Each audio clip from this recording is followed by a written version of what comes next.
মালদার চাঁচলে সোনার দোকানের ভয়াবহ ডাকাতির ঘটনার রেশ কাটতে না কাটতে আবারও মালদায় সোনার দোকানের ডাকাতি। এবার হবিবপুরের বুলবুলচন্ডিতে সোনার দোকানে ডাকাতির ঘটনা ঘটল। সোমবার গভীর রাতে বুলবুলচন্ডির অরুণা মার্কেটের ঘটনা। জানা গিয়েছে যে রাত 1:30 নাগাদ 7 থেকে 8 জন ডাকাত দল আসে। সেই সময় অন্য এক কাপড় ব্যবসায়ী হাটে যাওয়ার জন্য নিজ দোকানে কাপড় নিতে যায়। তাকে ওই ডাকাত দল বেঁধে রেখে সোনার দোকানে লুটপাট চালায়।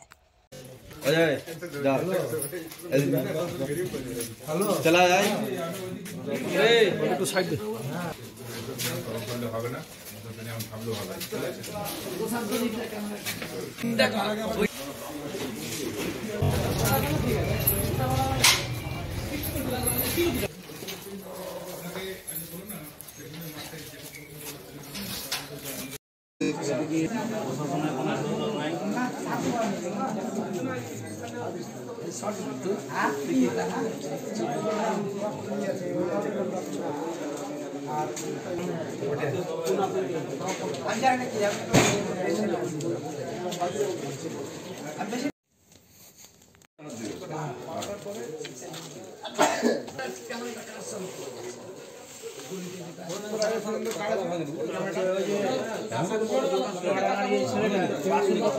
ঘটনা তো সচরাচর হয় না, বিশাল বড় ঘটনা স্যার, বিশাল এর পিছনে মানে ছোট বড় ঘটনা আছে। তালা মোটামুটি মেইন হচ্ছে করতে টাইম লেগেছে অনেক রে, কাঁচের টেবিলে লাগে নেই, কিছু লাগে হ্যাঁ ওটা নিয়ে ফির ওটা নিয়ে গার্ড ছিল সব চারদিকে প্লাইবোর্ড দিয়ে সব।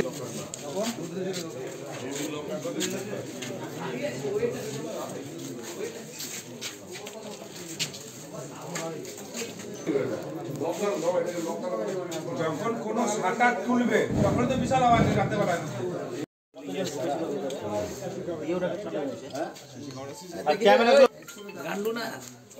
ঠিক আছে এই কাকু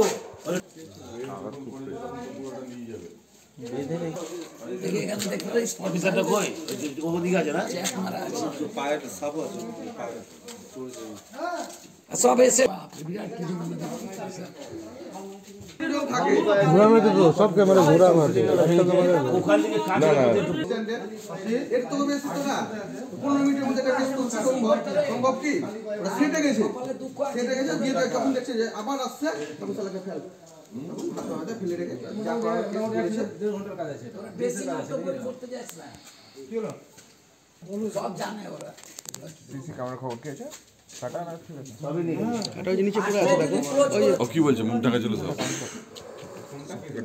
আমি যখন ভ্যানটা রাখতে যাই কয়েকজনকে দেখতে পাই, তো আমি প্রথমে ভাবলাম যে সিভিক আর পুলিশ আছে। এবার কাছে যেতে আমাকে ধরে নেয়, ধরে প্রাণনাশের হুমকি দেয় প্রথমে। তারপরে আমার হাত পা বাঁধে দিয়ে অন্ধকার গলির মধ্যে যে রেখে দেয়, মুখও বেঁধে দেয়। তারপরে এই 1-1.5 ঘন্টা ওরকমই পড়ে থাকি। তারপরে প্রচুর চিৎকার শুনতে পাই, তখন আমার ভাগনা যে আমাকে উদ্ধার করে, এই কোলে করে নিয়ে মানে স্ট্যান্ড অব্দি আসে। তারপরে আমার বাজারটা খুলে 1-1.5 ঘন্টা পরে। কি শুনলো? কতজন ছিল ওরা? 7-8 জন হবে। হাত কি ছিল ওদের কাছে? ওদের হাতে ওই সে লোহার এরকম কোনো রড ছিল এর মতো। তোমাকে কি ওরা কি ভাষায় কথা বলছিল? ওরা আমার সাথে বাংলায় বলছিল। আর যখন ওখান নিজেদের মধ্যেই কেমন আদা হিন্দি টাইপের 2-1টা কথা বলেছে, তার বেশি বলেনি, খুব আস্তে আস্তে বলছিল। তোমাদেরকে বেঁধে রেখে কি একজন গার্ডে ছিল আমার, আর দিয়ে বাকি সবাই কি করছিল? আমি তো তখন বাধা অবস্থা পড়েছিলাম, ওর আওয়াজ শুনতে পেয়েছি, শুধু আওয়াজই শুনতে আর কিছু পাইনি। আমাকে বেঁধে ফেলে দিয়েছিল দোকানে, মানে পুরো তারপরে দোকানে চুরিগুলো দোকানে করেছে নাকি? কি শুনলো পরে ওখানে কি ঘটনা ঘটে? ঘটনা বলতে পরে দেখলাম ওই সোনার দোকানে ভেঙে সব নিয়ে গেছে। কোন জায়গায় হয়েছিল?